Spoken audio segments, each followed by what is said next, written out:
मंडळी मंडळी जय श्रीराम. मंडळी आजची स्टोरी आहे, आजची गोष्ट आहे ती माझ्याबद्दलची आहे. म्हणजे मी असं काही दिवसाआधी विचार करायचो की आईबद्दल का बोललं जातं, बाबांबद्दल का बोललं जात नाही, पण आईबद्दल बोललंच पाहिजे मला असं कुठेतरी वाटतंय. कारण की जे मला सक्सेस भेटले, मी काही नव्हतो, अजून पण काही नाही आहे. जे पण काही सुवर्ण उभं राहिले किंवा जे काय तुम्ही 5 तारखेला येणार आहे ते फक्त आणि फक्त माझ्या आईच्या आशीर्वादामुळे आहे. माझ्या आईने खूप सारे कष्ट केले, त्याच्यामुळे ते कुठेतरी घडतंय, मला असं कुठेतरी कळतंय नाही का. आईबद्दल बोलायचं झालं, आई नेक्स्ट लेवल आहे. ज्या टायमाला मला काही कळत नव्हतं त्या टायमाला मी स्टेटमेंट जे द्यायचं होतं ना ते चुकीचं दिलेलं माझ्या आईबद्दल. पण देव कुठेतरी बघत असतो ना, मग देवाने कुठेतरी बघितलं आणि माझी आई. तुम्हाला आहे ना गुरफाट्यातल्या रील कळतच नाही का, कोणतीच रील लाईक नाही करत तुम्ही. मी अशा बोलताना रील कोणतीच लाईक नाही करत आहे, पण ह्या रीलमध्ये रियालिटी आहे. माझ्या आईबद्दल जेवढं लिहू तेवढं कमी आहे. कारण की माझ्या आईमुळं, माझ्या आईच्या कर्मांमुळं आणि माझ्या आईच्या कष्टांमुळं कुठेतरी मी तुमच्या समोर उभा आहे.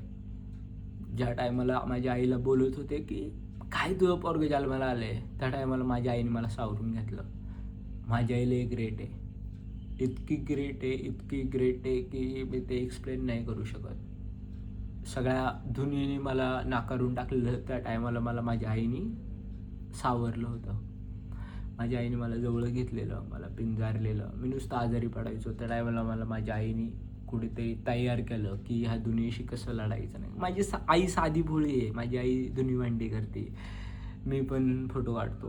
मी एक मेकॅनिकल इंजिनियर आहे, दादा पण एक सिव्हिल इंजिनियर आहे. पण माझ्या दादाला सुद्धा लई अक्कल नव्हते, ते आता कुठेतरी आली आहे, ते खूप महत्त्वाचं आहे. पण माझ्या आईने जे कष्ट केले, जे कामं केली ना, माझ्या आईला ग्रेट आहे.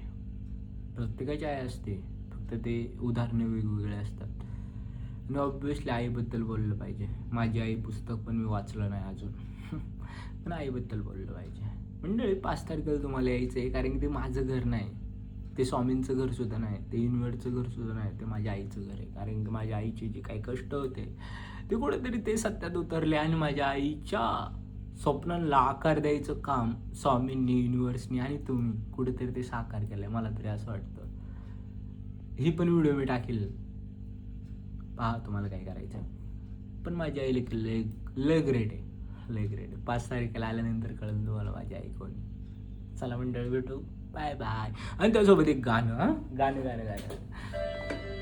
खरं गाणं आहे, खरं गाणं.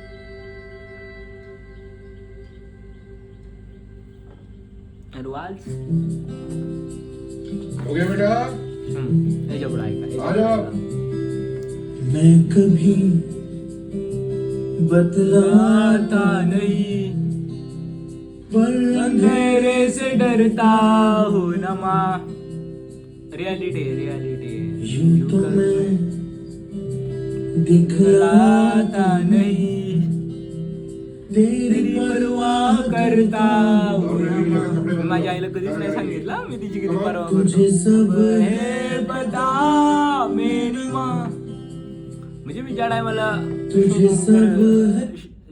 शूटवरून घरी जातो, माझ्या आईला माहित असते हे रताळ लय दमलेले, हे रताळ लय याडे झाले पैशाच्या पाठीमागं लोकांना जपण्यासाठी. पण माझी आई मी माझ्या आई, लोक गेल्यानंतर आईसाठी रडतात ना, माझी आई आहे त्याच्यासाठी मी रडतोय. मम्मीसाठी सगळं चाललंय. मम्मी तुझ्यासाठी पता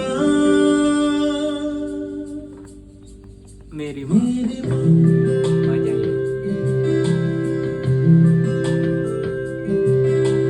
भीड़ में यूं न छोड़ो. एकदा एक लय भारी किस्सा सांगतो माझ्या आईचा. मी एकदा काय झालं, एक रस्ता क्रॉस करत होतो मी, मम्मीचा हात सोडून आलो पुढं नाही का, एक 2 व्हीलरवाला क्रॉस करत होता रस्ता आणि तो पडला.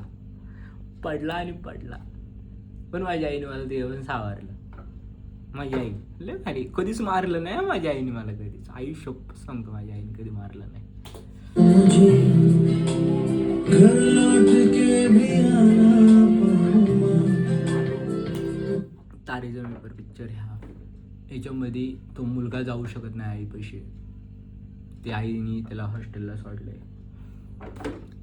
आणि माझं काम असं आहे की मला घरी जायला वेळच भेटत नाही लवकर.